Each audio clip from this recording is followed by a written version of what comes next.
నా పేరు నాగరాజు. మాది అచ్చంపేట మండలం, పల్నాడు జిల్లా, నిండుజర్ల. మా ఇంటి మీద ఏరే గాదె నీలయ్య, గాదె శివయ్య, గాదె నాగరాజు, గాదె గంగారావు, గాదె గోపయ్య, గాదె వెంకట్రావమ్మ, గాదె నవ్య. వీళ్ళందరూ ఆ అమ్మాయి ఆ రోజు మా కులపోడైన కృష్ణాని ప్రేమించి పెళ్లి చేసుకొని వాళ్ళు నర్సాపేట వెళ్ళిపోయారు. వెళ్ళిపోయాక ఈ పెద్ద మనుషులు అందరం వెళ్ళి వాళ్ళకి సర్ది చెప్పి అచ్చంపేట సిఐ గారి దగ్గర మాట్లాడి టోల్నాడు పంపించడం జరిగిన తర్వాత నుంచి వాళ్ళు ఇక మా వాళ్ళ మీద దాడులు చేయటం కానీ, కొట్టడం కానీ ఈ విధంగా చేస్తున్నారు. ఇప్పుడు నా మీద ఇది 4వసారి. అరే సరే, ఈ కోపతాపం ఎవరికైనా ఉండిద్దిలే, ఆడపిల్ల పోయి ఉంది కదా, ఎవరు ఏం చేశారనేది వాళ్ళకు కూడా తెలియదు కాబట్టి సరేనని చెప్పి నేను ఊరు బట్టి ఎంత బట్టి మెలకుండా కూడా ఈ విధంగా దాడులు చేస్తూనే ఉన్నారు.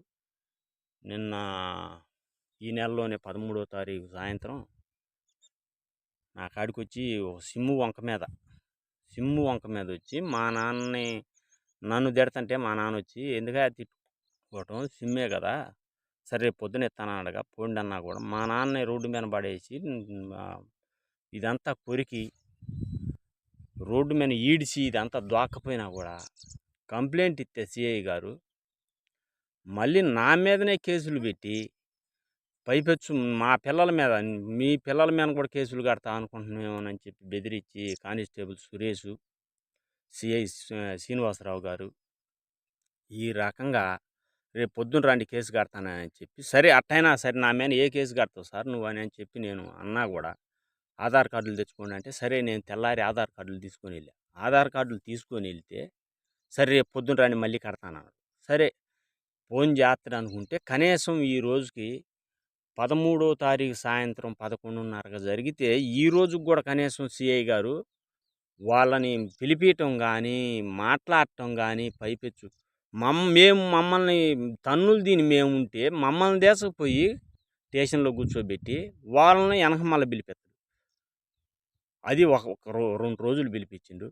తర్వాత ఇక నా మీద కేసులు పెడతానని చెప్పి పైపెచ్చు నా మీదనే కేసు కడతానని, మళ్ళీ మీ పిల్లలు చదువులు ఆగమైపోతాయి, మీ పిల్లల మీద కూడా పెడతా, వాళ్ళు ఎవరి పేరు చెబితే వాళ్ళ పేరు నేను కేసు కడతా అని చెప్పి ఈ రకంగా బెదిరిస్తా మేము సావాలనా బతకాలనా?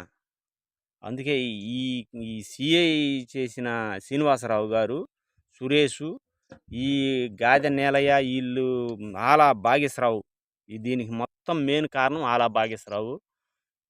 ఆ భాగేశ్వరరావు సపోర్ట్ చూసుకొని నల్లమేకల వెంకటేశులు భాగేశ్వరరావు సపోర్ట్ చూసుకొని ఈ సిఐ వీళ్ళు ముగ్గురు కలిసి ఉండన్న వాళ్ళ అహంకారంతో ఈ విధంగా మా మీదకు వచ్చి ఇళ్ళ మీదకు వచ్చి 70 సంవత్సరాల వయసు ఉండ మా నాన్న రోడ్డు మీద ఈడ్చి కొడితే కనీసం సిఐ గారు వయసుకు కూడా గౌరవం లేకపోయిండు. ఆ వయసు అతన్ని ఎందుకు కొట్టాలి అని అన్న ఇంగిత జ్ఞానం కూడా లేదు ఈ సిఐ గారికి. సురేష్ అనే అతను నా మీదనే మళ్ళీ మా పిల్లల మీద కేసులు పెట్టిస్తానంటాడు. చదువుకునే నా పిల్లల మీద వాళ్ళు ఏం చేశారు? వాళ్ళు ఇంటి దగ్గర ఉండారా? ఒకడు విజయవాడలో ఉండడు, ఒకటి రేత్రి గొర్రెల దగ్గర బునుకొని ఉండడు. నా పిల్లల మీద కేసులు కట్టిస్తా, వాళ్ళు ఎవరి పేరు చెబితే వాళ్ళ మీద కేసు కడతా అంటే మీరు గవర్నమెంట్ ఉద్యోగస్తులు అయ్యి ఎంక్వైరీ చేయండి సార్ అంటే ఎంక్వైరీ చేయకుండా ఏమీ లేకుండా వాళ్ళు ఎవరి పేరు చెబితే అవన్నీ మాకు అవసరం లేదయా, అవన్నీ మాకేం అవసరం, వాళ్ళు చెప్పింది కడతాం, మీరు చెప్పింది కడతాం అంటుండే కానీ కనీసం కంప్లైంట్ అసలు ఎఫ్ఐఆర్ చేయకపోతుంటే ఎంత బట్టికి. కాకపోతే వాళ్ళు వచ్చారు, 2 రోజులు పండబెట్టాం, పంపించాం. ఏం చేస్తారంట వీళ్ళకి ఏమన్నా వెనకమల్ల ఉందా? మేము టీడీపీలో ఉండి ఇవాళ ఎవరైతే లీడర్గా ఉంటాడో వాళ్ళకే న్యాయం చేస్తారా? మేము టీడీపీలో ఉండి ఈ రకంగా నా ఓటు పుట్టాక మేము వేసారు ఓటు, అట్టాడిది ఈ రకంగా అన్యాయం చేస్తుంటే ఎంత వాటికి ఇప్పుడు ఈ అన్యాయం వెనకబడ్డ వాళ్ళకి ఇదే న్యాయం జరిగేది? ఎవరైతే వర్గం పెంచుంటారో వాళ్ళకే న్యాయం జరిగిద్దా? వర్గం తక్కువ ఉంటే వాళ్ళకి అన్యాయమేనా చేసేది? పోలీస్ స్టేషన్లో కూడా ఇదే అది అన్యాయం? ఎంత బట్టికి ఈ న్యాయం? సరే అందుకని నేను కూడా ఇప్పుడు న్యాయం జరగకపోవచ్చు. ఇది పైకి ఎస్పీ గారి దగ్గరకు కానీ, లోకేష్ గారి దగ్గరకు కానీ ఈ వీడియో అనేది చేరాలి. నేను చచ్చిపోయినా కానీ సరే న్యాయం అనేది బతికుంది అనే దానికోసమే నేను పిరికోడిని కాదు. నేనైతే పిరికోడిని అయితే నేను వాళ్ళ ఇంటి పక్కన వాళ్ళు రోజు బెదిరిస్తున్నారంట. ఈయన్ని చంపాలరా, ఈయన్ని చంపాలరా, ఈయన్ని చంపాలరా, అందరు మెలకొని ఉన్నారు, ఈడి కేసు పెట్టడం ఏంది? మనం తన్నినా పడి ఉండాలా, కొట్టినా పడి ఉండాలా? ఇంకా 2 సంవత్సరాలు పార్టీ ఉంది. 10 లక్షలు ఖర్చు పెట్టుకుంటే ఏమైద్ది? ఇంతకుముందు ఒక జావ దెంగితే ఏమైంది? దాని గురించి ఏమైనా పట్టించుకున్నారా అని చెప్పి ఈ రకంగా డైలాగులు కొట్టుకుంటా, ఈ రకంగా మాట్లాడుకుంటా ఇంటి మీదకి రావటం అసభ్యకరంగా. ఆ అమ్మాయి లేచిపోయిందయ్యి వాడిని పెళ్లి చేసుకొని మళ్ళీ లాస్ట్కి వచ్చాక మా అమ్మని చంపుతామంటే పోయా, మా నాన్న చంపుతామంటే పోయానని చెప్పి ఈ రకంగా జనం మీద ఈ రకంగా చేస్తంటే ఎంత కాడికి నేను వద్దు ఇల్లమ్మట ఉండడం, లెగిస్తే ఒక మొఖాలు చూసుకొని ఉన్నాం ఇప్పుడు దాకా అని చెప్పి నేను ఎంతో ఓర్పు పట్టినా కూడా ఈ రకంగా చేస్తున్నారు సార్. ఈ రకంగా ఆ అమ్మాయి అంతటా ఆ అమ్మాయి వెళ్ళిపోయి ఇవాళ నా పిల్లల మీద మా అందరి మీద చెప్పాల్సిన పని ఏంది? ఒక్కసారి ఎంక్వైరీ చేయండి సార్. మేము పంపిస్తే పోయిందో, ఆ అమ్మాయి అంతటా ఆ అమ్మాయి పోయిందో అని చెప్పి ఈరోజు నేను ఎడకొచ్చి ఇది వాట్సాప్లో పెట్టే నేను ఇది చేసుకుంటా.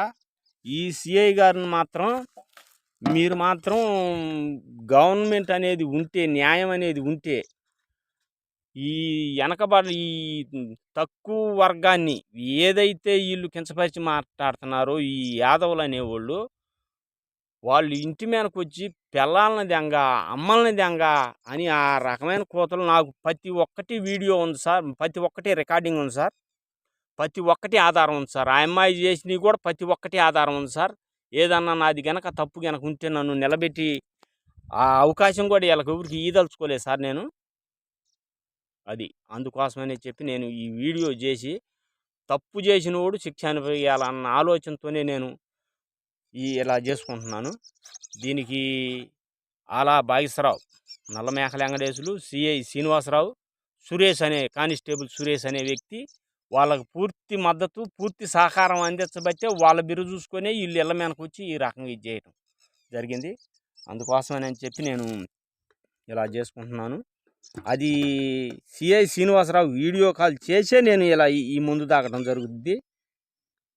దీని గురించి నాకు ఈ వీడియో కాల్లో దాన్ని చేయటం తెలియదు కాబట్టి నేను ఇలా చేస్తున్నాను సార్. ఏమనుకోవద్దు.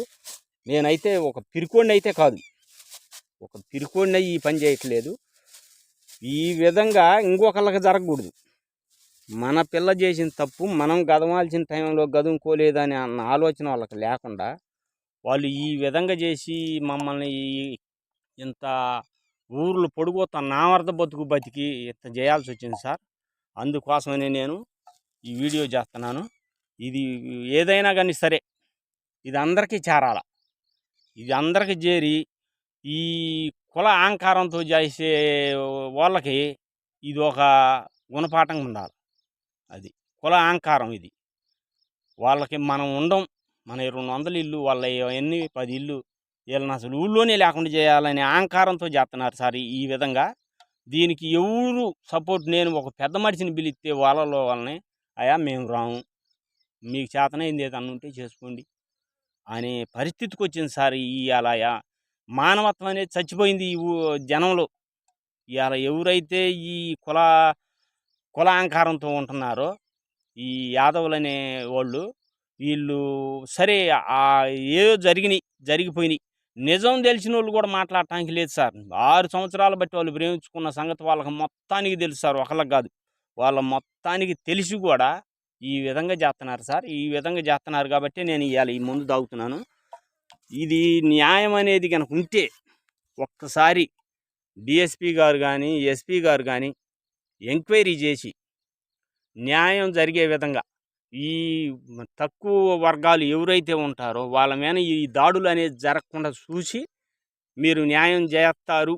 తక్కువ వర్గాల మీద మనం అడ్డగోలుగా పోతే, మనం అహంకారంతో కనుక పోతే ఇది